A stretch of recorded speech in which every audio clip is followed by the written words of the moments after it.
The licensor can be an ally, as can a registrar. They care about the kids. They're not in their jobs to crack a whip and be mean.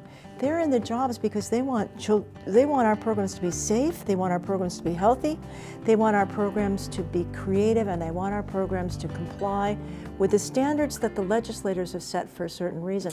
Hello. Hi, Jim. Come on in. How you doing? I'm good. How are you? Good. That's good. So what's going on with that waiver?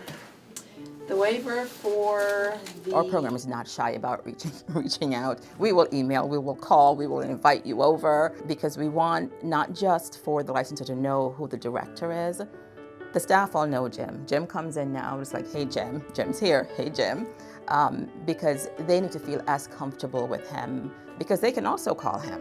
And when he comes in the classroom, they need to know that they know why he's here, they know what his role is. But I think that initial meeting was a getting to know you, and then as things started evolving, that, okay, so I can call him and I can ask him these things, and he's going to respond to me. He's going to email me, he's going to call.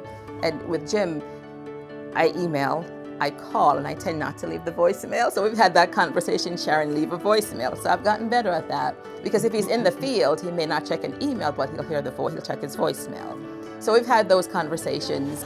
Hello. Hi, how are you? Good.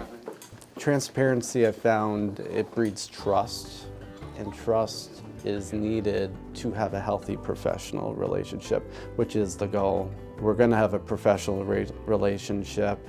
I shoot and try and strive for it to be a healthy relationship. So trust is really paramount, and when providers are transparent with their program and the ongoings, I find it goes such a long way. Patience is also a key factor, because I like to think that, and I tell Jim all the time, that we're his only program that he's responsible for, but we know that we're not.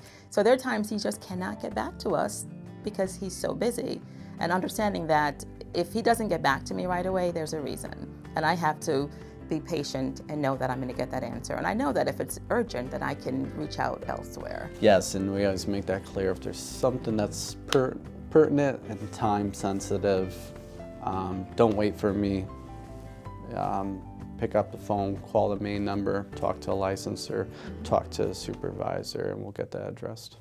How is everything else going? Good. Sometimes issues arise with parents, with staff, just building things come up.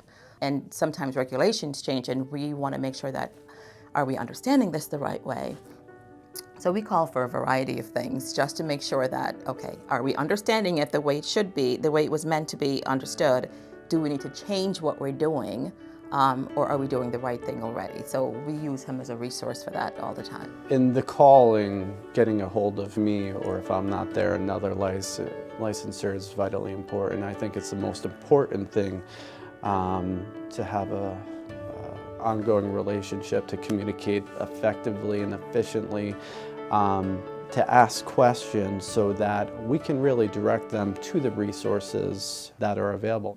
But on the other than them retrieving those documentations, then I believe that most providers out there, they want to deal with real people, and they want their licensor to be real. They want them to try to understand what they might be going through. They want to be respected, and they want them to be genuine. So I found that has gone a long way with developing healthy professional relationships. We both understand that we're all human. The staff are human, the parents, the kids. And so it's hour by hour, day by day, and focus on the child, focus on the work.